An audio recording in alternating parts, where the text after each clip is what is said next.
Mini Cooper F60 ni dia upgrade Android player yang paling latest. Okay, design yang paling latest. So dia punya screen sini penuh. Okay, dulu punya tengah saja. Yang ini dia penuh. So inilah model yang paling latest. Lepas upgrade Android player ni, okay, originalnya sistem semua ada lagi. Okay, semua maintain. iDrive pun boleh pakai.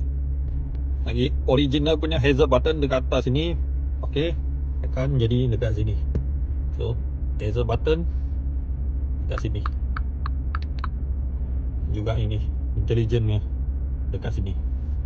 Jadi dekat screen sini dia akan tunjuk sini RPM, lepas tu dia punya speed, minyak, lepas tu info indicator semua ada dekat sini.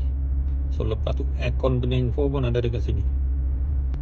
Dengan Android player ni kita boleh main apps dalam player ni terus dekat screen sini, macam navigation, movie, music semua ada. Play Store pun ada.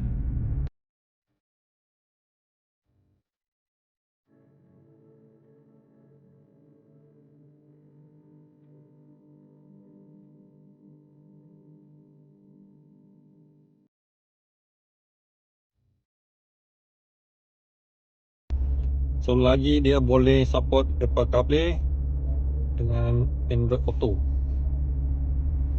So inilah Apple CarPlay dia. Okay, dia ada juga ini ring, LED ring. Okay, ini dia boleh ikut kereta punya ambient light.